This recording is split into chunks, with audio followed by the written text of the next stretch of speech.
Darfour présidera la messe de 10 heures le dimanche 23 avril 2023 dans notre paroisse. Après la messe, un buffet froid sera servi dans la salle Bernard Lapointe. Les billets seront en vente du 18 mars au 16 avril au coût de $18 comptant, chacun lors des messes dominicales. Premier arrivé, premier servi. Dans la vie, nous éprouvons diverses soifs. Eau fraîche, compréhension, amitié et comme la Samaritaine, soif de bonheur, il y a aussi des soifs de confort, de drogue, d'argent qui nous guettent. Jésus, source d'eau vive, étanche nos soifs, transforme-nous en donneurs d'eau vivifiante. Voici les intentions de prière demandées pour cette messe. Parents défunts des Jardins et Dion, Paul Paget, Gaston Leroux, Evelyne Lacasse, Albert Leclerc, premier anniversaire, Gilles Labrèche, Nicole Maisonneuve. Levons-nous pour entrer en célébration.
Nous sommes réunis au nom du Père et du Fils et du Saint-Esprit.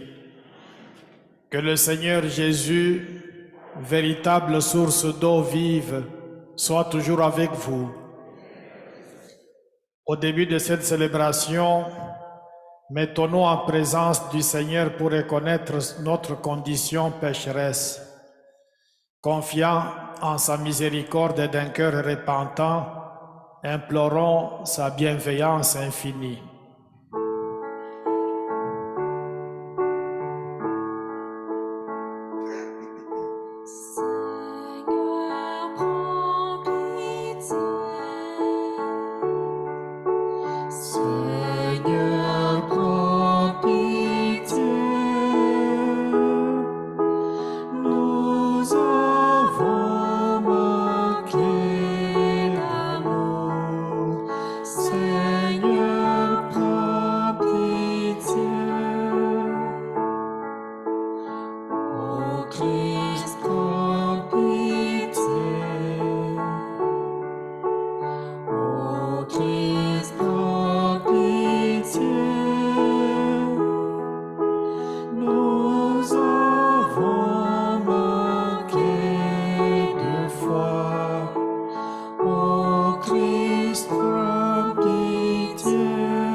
Que Dieu Tout-Puissant nous fasse miséricorde, qu'il nous pardonne nos péchés et nous conduise à la vie éternelle.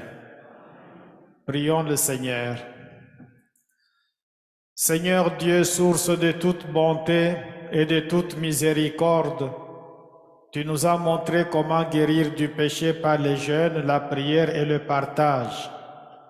Accorde favorablement l'aveu de notre faiblesse, Accueille favorablement la vœu de notre faiblesse, et puisque nous prenons humblement conscience de nos fautes, que ta miséricorde nous relève sans cesse. Par Jésus-Christ, ton Fils, notre Seigneur, qui vit et règne avec toi dans l'unité du Saint-Esprit, Dieu pour les siècles des siècles.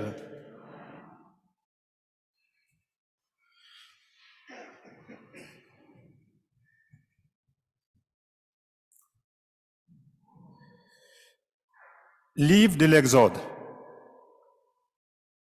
En ces jours-là, dans le désert, le peuple manquant d'eau souffrit de la soif. Il récrimina contre Moïse et dit: « Pourquoi nous as-tu fait monter d'Égypte? Est-ce que pour nous faire mourir de soif avec nos fils et nos troupeaux? » Moïse cria vers le Seigneur: « Que vais-je faire de ce peuple? Encore un peu, et ils me lapideront. » Le Seigneur dit à Moïse: « Passe devant le peuple. Amène avec toi plusieurs des anciens d'Israël. Prends à main le bâton avec lequel tu as frappé le Nil et va. Moi, je serai là devant toi, sur le rocher du mont Héron. Tu frapperas le rocher, il en sortira de l'eau, et le peuple boira. » Et Moïse fit ainsi sous les yeux des anciens d'Israël. Il donna à ce lieu le nom de Massa, c'est-à-dire épreuve, et Mériba, c'est-à-dire querelle. Parce que les fils d'Israël avaient cherché querelle au Seigneur, et parce qu'il avait mis à l'épreuve en disant: « Le Seigneur est-il au milieu de nous? Oui ou non? » Parole du Seigneur. Nous rendons grâce à Dieu. Aujourd'hui, ne fermez pas votre cœur, mais écoutez la voix du Seigneur. On répète ensemble. Aujourd'hui, ne fermez pas votre cœur, mais écoutez la voix du Seigneur. Venez, crions de joie pour le Seigneur.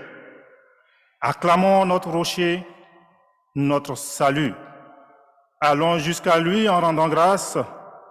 Par nos hymnes de fête, acclamons-le.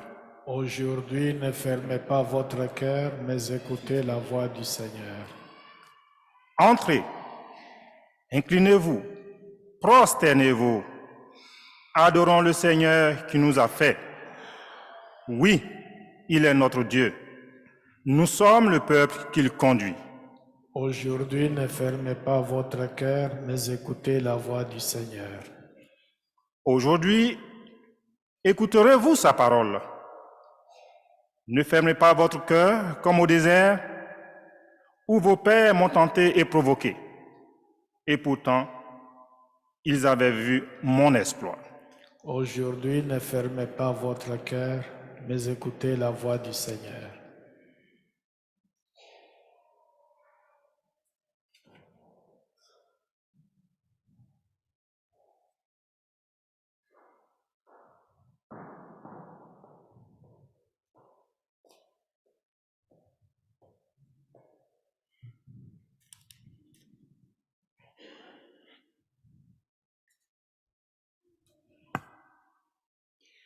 De la lettre de Saint Paul apôtre aux Romains. Frères et sœurs, nous qui sommes devenus justes par la foi, nous voici en paix avec Dieu par notre Seigneur Jésus-Christ, lui qui nous a donné par la foi l'accès à cette grâce dans laquelle nous sommes établis.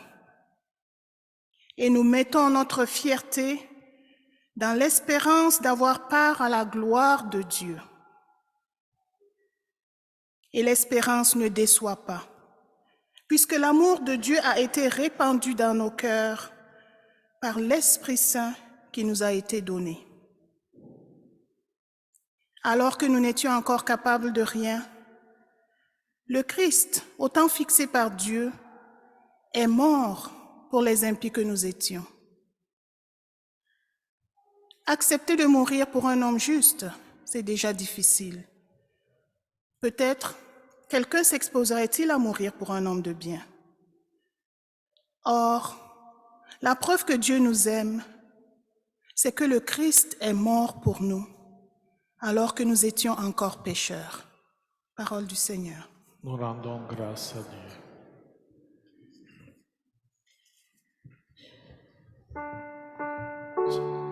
Gloire au Christ, sagesse éternelle du Dieu vivant. Gloire à toi, Seigneur.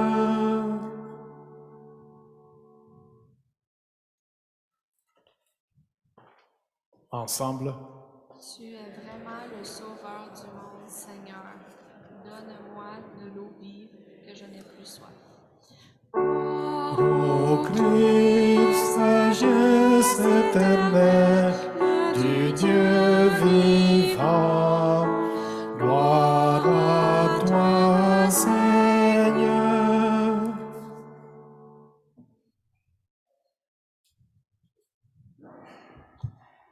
Je prends la version brève.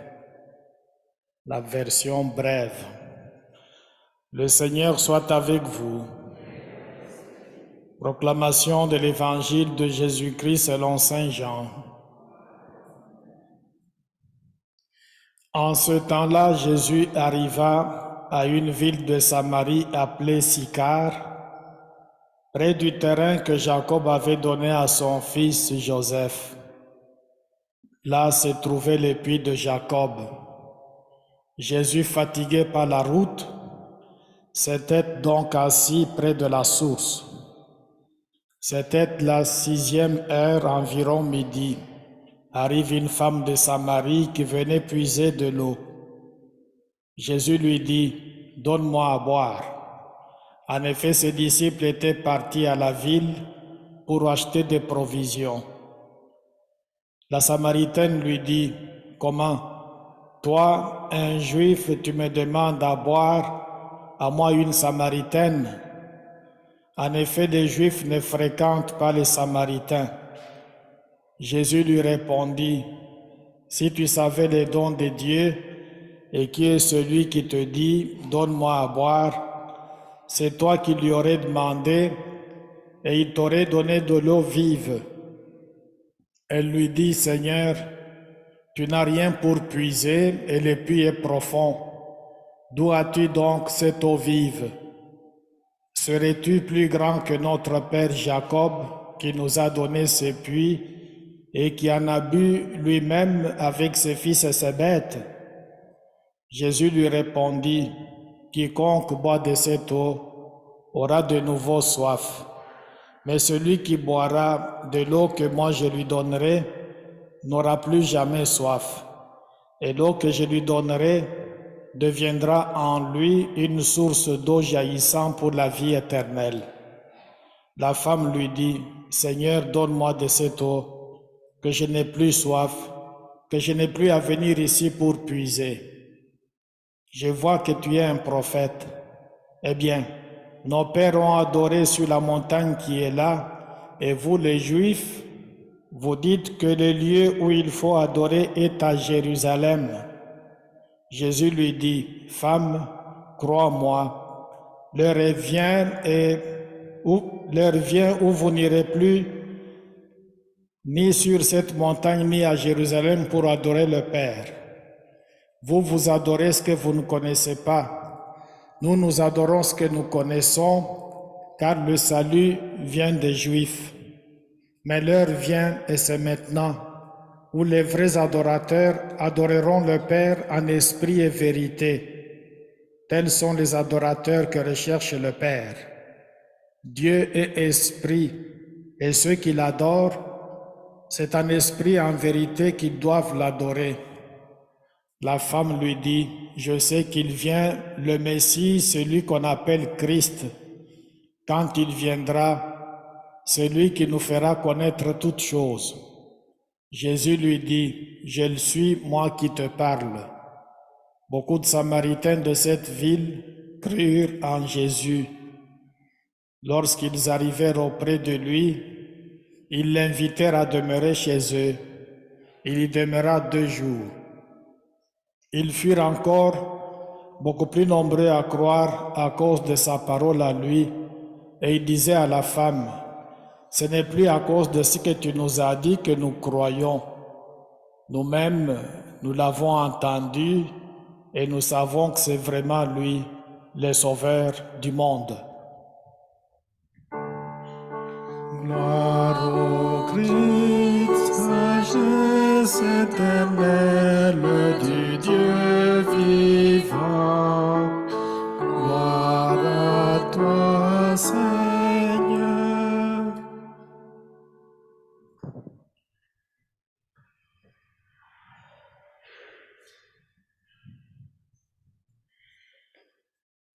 Quand on se déplace dans nos routes ou sur nos routes, on voit qu'il y a des trous. On se plaint. Et en se plaignant, on dit, nous payons nos taxes, mais nos dirigeants ne font pas grand-chose. On se plaint. Et même en venant à l'église, si vous trouvez que les lumières ne sont pas allumées, vous dites, mais c'est quoi ça? Le CAT ne fait pas son travail. Et des fois, il y en a qui me disent en arrière, Monsieur l'abbé curé, avez-vous payé la facture de l'électricité? Parce qu'en arrière, les lumières ne sont pas allumées. Avez-vous payé ça? Il faut payer parce que nous, quand on vient à l'église, on donne beaucoup d'argent. Ça doit suffire aussi bien pour les besoins de l'église que pour allumer la lumière en arrière. Les gens se plaignent. Le peuple d'Israël était en Égypte où il vivait comme esclave. À un moment donné, Dieu envoie Moïse pour sortir ce peuple de l'esclavage en Égypte et l'envoyer en terre promise, un pays où coule le lait et le miel. Ce peuple sort de là, mais une fois un bout de chemin fait, il fait l'expérience de manque d'eau. Et on a entendu dans la réaction de ce peuple, comment se fait-il qu'on vive dans une situation pareille? On était en Égypte où on mangeait de la viande succulente, bien assaisonnée. On arrive ici, dans un désert, au milieu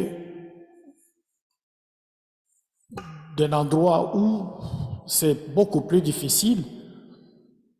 On est nulle part. Il manque d'eau, il manque de nourriture.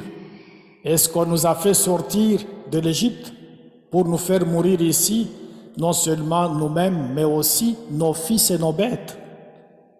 Sous-entendu, Moïse, pourquoi tu as accepté une mission pareille? Une mission au bout de laquelle nous, on doit payer de notre vie et mourir. En attaquant Moïse, ce peuple attaque aussi les dieux d'Israël. Parce qu'à la fin de cette lecture-là, est-ce que Dieu est là pour nous, oui ou non? Est-ce que Dieu nous aime, oui ou non? Est-ce qu'il est prêt à répondre à nos attentes, oui ou non? Le peuple réagit contre le Dieu d'Israël. Il devient méfiant. Et cette méfiance a conduit donc Moïse à dire que ce peuple est en train de faire ce qu'on appelle Massa et Meriba. Ils se sont révoltés contre le Dieu d'Israël alors que c'est un Dieu d'amour. Est-ce qu'ils sont seuls, ces gens, ce peuple d'Israël, est-il seul en réagissant comme ça? Non. Nous-mêmes, quand on vit des moments difficiles, il nous arrive aussi de nous révolter contre Dieu. Pour les adolescents, si c'est une peine d'amour, des fois on se demande si Dieu existe ou pas.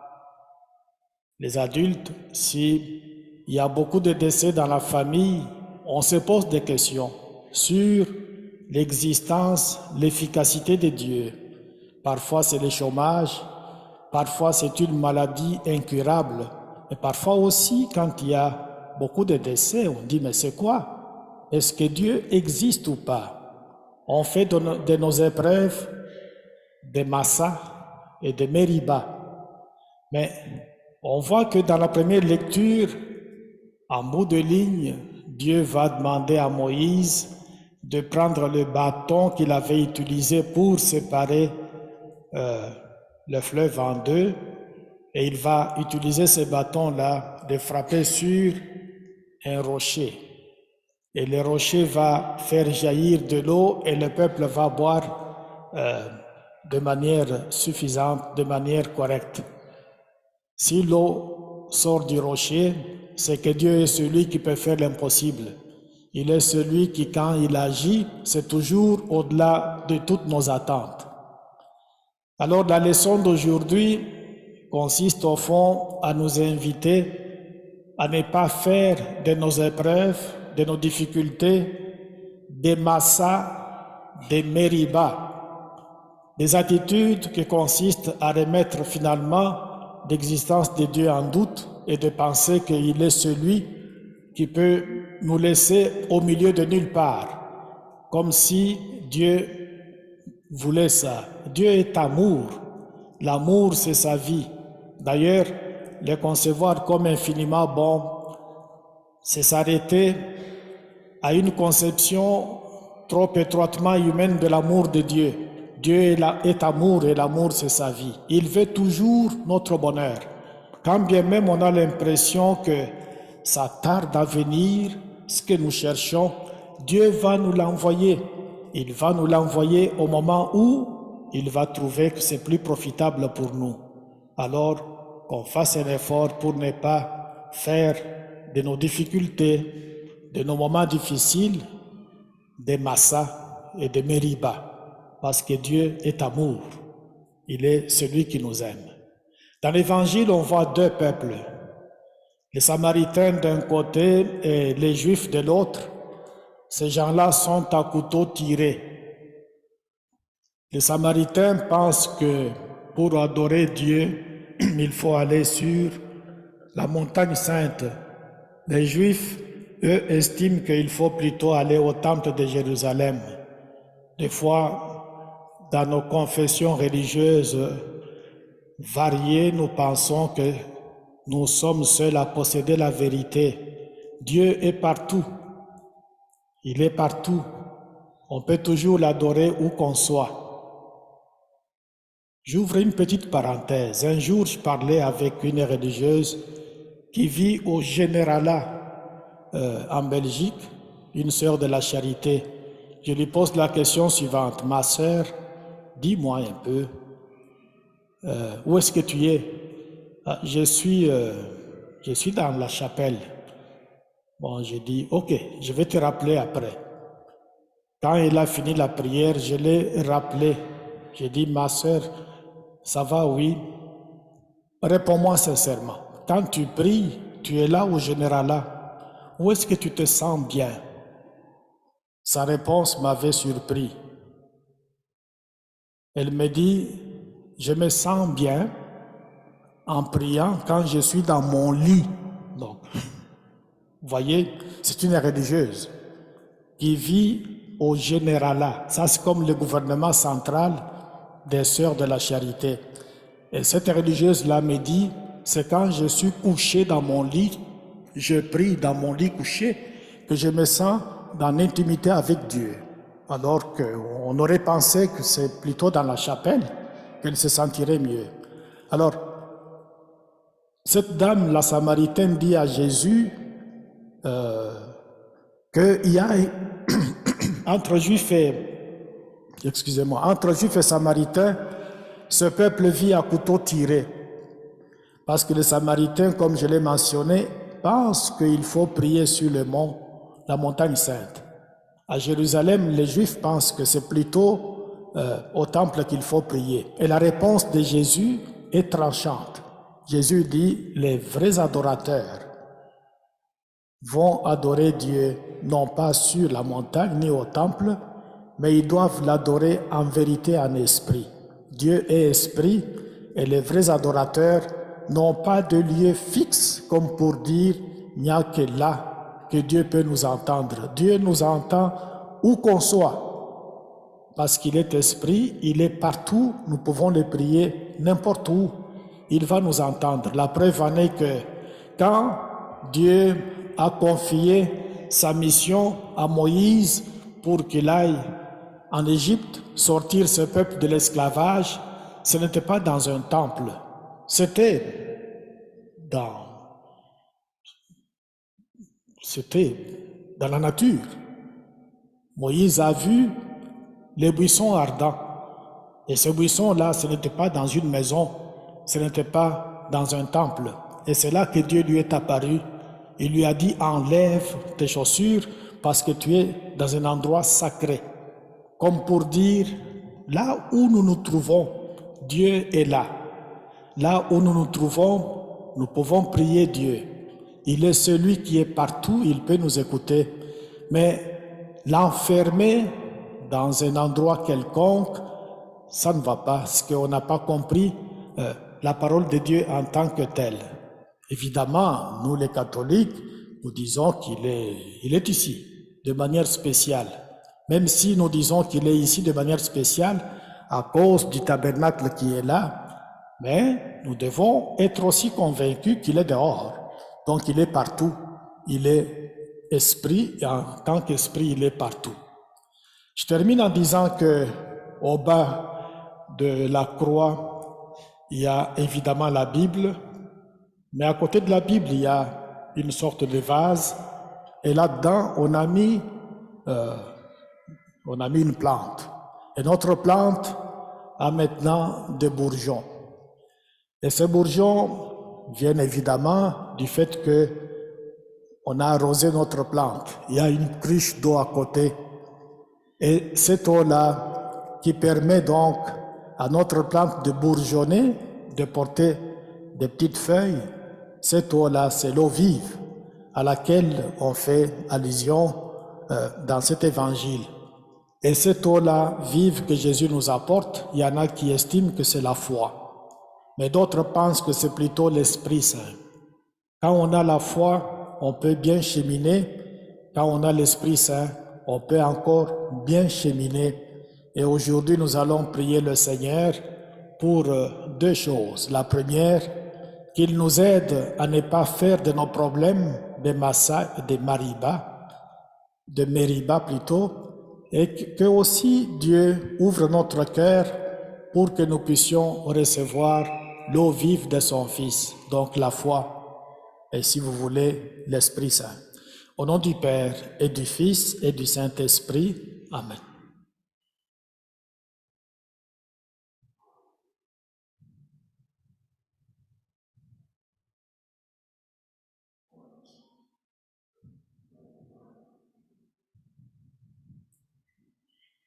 Je crois en Dieu le Père Tout-Puissant, Créateur du ciel et de la terre, et en Jésus-Christ, son Fils unique, notre Seigneur, qui a été conçu du Saint-Esprit, est né de la Vierge Marie, a souffert sous Ponce Pilate, a été crucifié et mort, a été enseveli, est descendu aux enfers.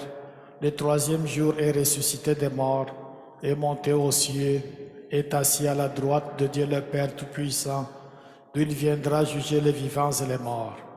Je crois en l'Esprit Saint, à la Sainte Église catholique, à la communion des saints, à la rémission des péchés, à la résurrection de la chair, à la vie éternelle. Amen.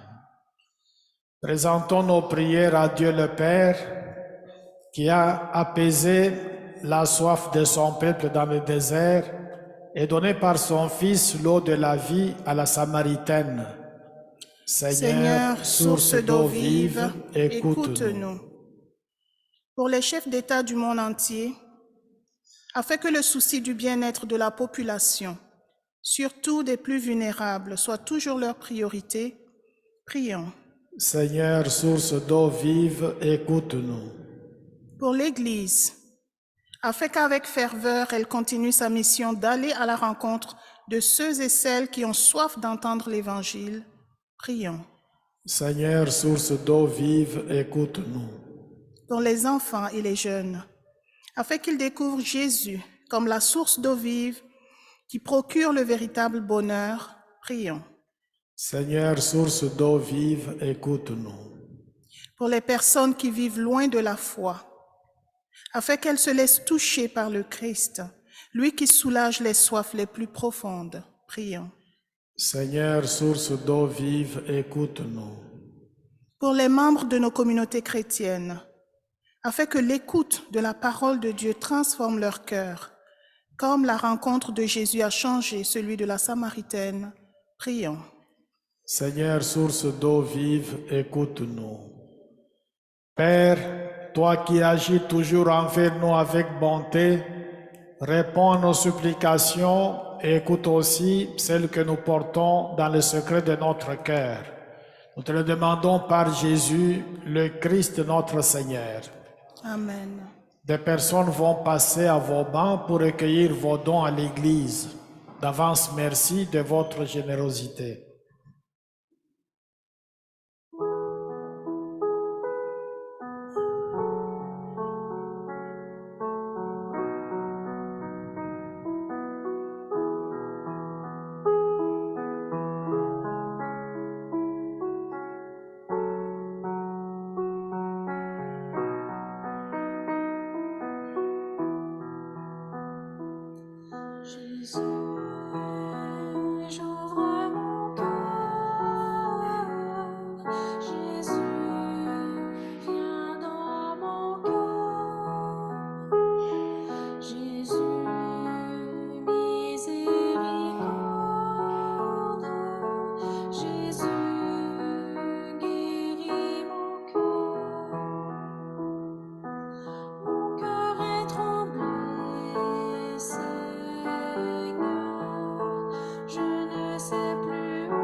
Prions ensemble au moment d'offrir le sacrifice de toute l'Église.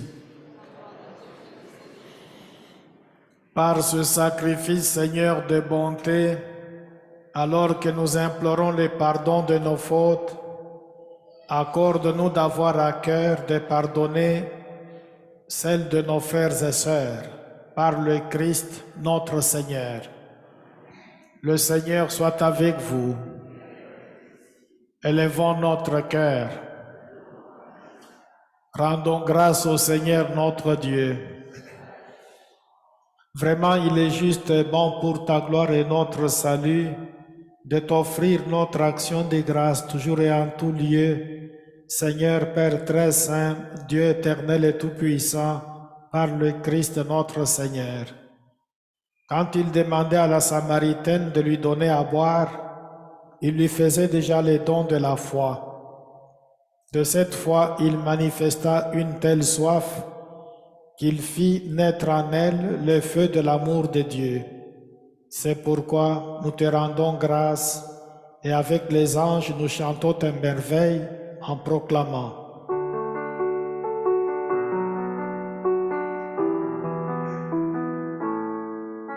Saint Seigneur est ton nom, au plus haut dans les cieux.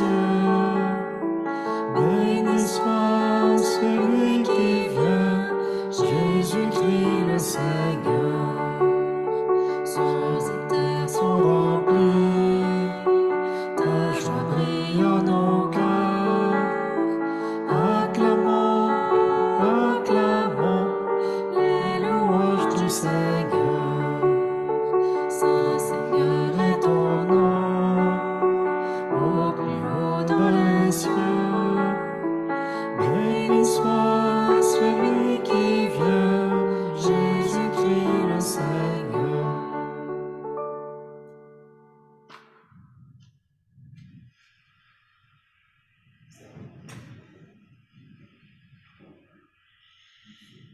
Toi qui es vraiment saint, toi qui es la source de toute sainteté, Dieu notre Père, nous voici rassemblés devant toi et dans la communion de toute l'Église, nous célébrons le jour où le Christ est ressuscité d'entre les morts.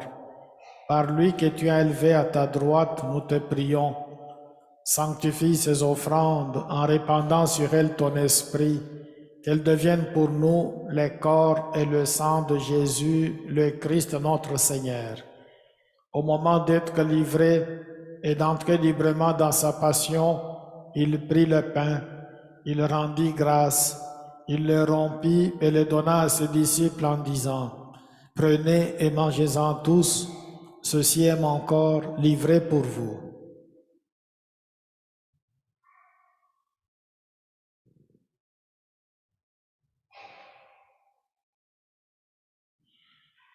De même, après le repas, il prit la coupe. De nouveau, il rendit grâce et la donna à ses disciples en disant, « Prenez et buvez-en tous, car ceci est la coupe de mon sang, le sang de l'alliance nouvelle et éternelle, qui sera versé pour vous et pour la multitude en rémission des péchés. Vous ferez cela en mémoire de moi. »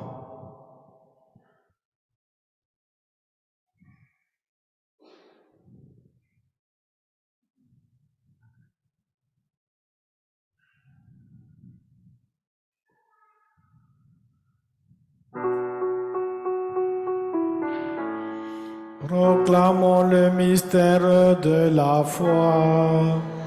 Gloire à toi qui es mort, gloire à toi qui es vivant, notre Sauveur et notre Dieu. Viens, Seigneur Jésus. Viens, Seigneur Jésus.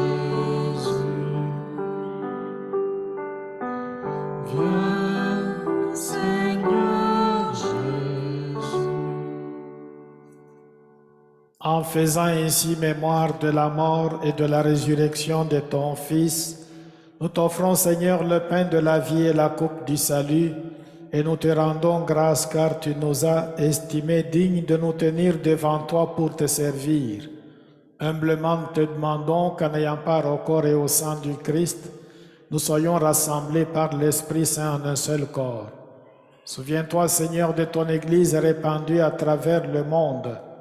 Fais-la grandir dans ta charité en union avec notre pape François, notre évêque Marcel et tous les évêques, les prêtres et les diacres. Souviens-toi aussi de nos frères et sœurs qui se sont endormis dans l'espérance de la résurrection et souviens-toi dans ta miséricorde de tous les défunts. Accueille-les dans la lumière de ton visage. Sur chacun et chacune de nous enfin, et plus spécialement sur toutes les personnes qui comptent sur nos prières, nous implorons ta bonté. Permets qu'avec la Vierge Marie, la bienheureuse Mère de Dieu, avec Saint Joseph, son époux, les apôtres et tous les saints qui ont fait ta joie au long des âges, nous ayons part à la vie éternelle et que nous chantions ta louange et ta gloire par ton Fils Jésus le Christ. Par lui, avec lui et en lui, à toi Dieu le Père Tout-Puissant, dans l'unité du Saint-Esprit, tout honneur et toute gloire pour les siècles des siècles.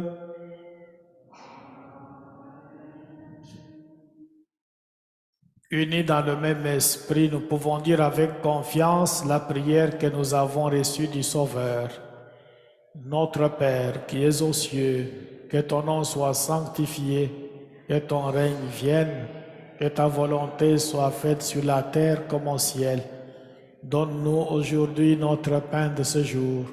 Pardonne nos offenses comme nous pardonnons aussi à ceux qui nous ont offensés. Et ne nous laisse pas entrer en tentation, mais délivre-nous du mal. Amen.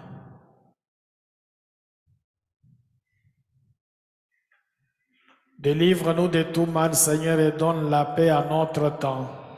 Soutenus par ta miséricorde, nous serons libérés de tout péché, à l'abri de toute épreuve, nous qui attendons que se réalise cette bienheureuse espérance, l'avènement de Jésus-Christ, notre Sauveur.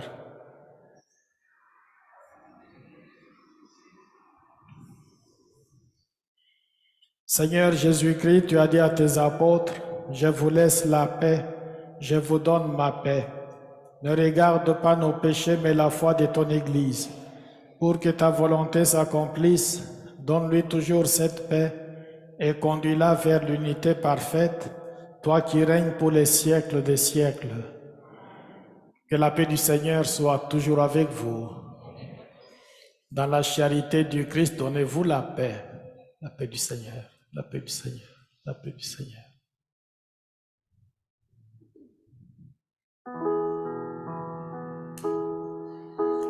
Agneau de Dieu qui enlève le péché du monde, prends pitié de nous. Agneau de Dieu qui enlève le péché du monde, prends pitié de nous.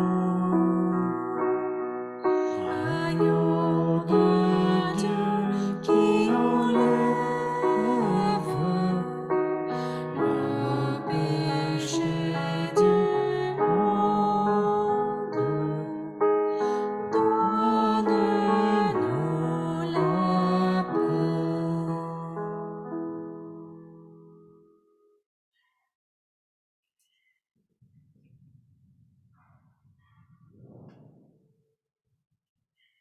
Voici l'agneau de Dieu, voici celui qui enlève les péchés du monde.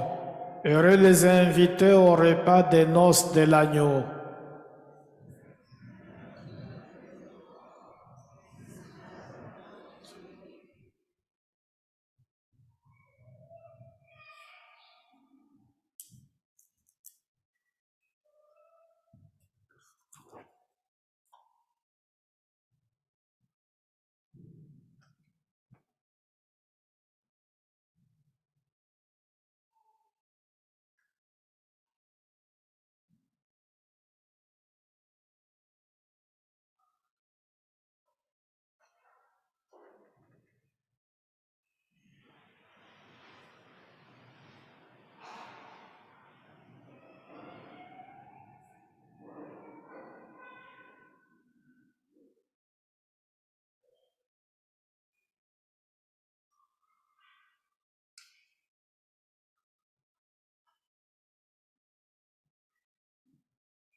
joie de mon baptême.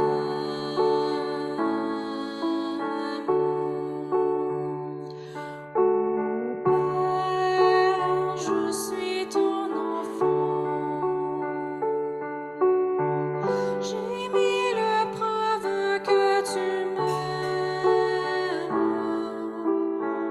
Je veux te louer par mon chant, le chant de joie de mon baptême.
Depuis vendredi, on a commencé la neuvaine à Saint-Joseph.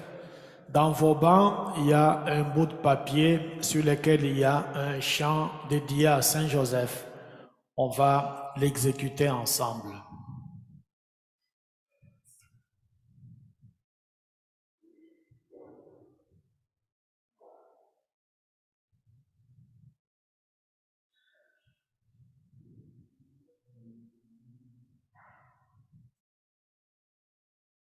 Noble époux de Marie, digne objet de nos chants, notre cœur t'en supplie, veille sur tes enfants. Veille, veille sur tes enfants. Veille, veille sur tes enfants. Le Sauveur sur la terre, reçut tes soins touchants. Toi qu'il nomme à son Père, veille sur tes enfants. Veille, veille sur tes enfants.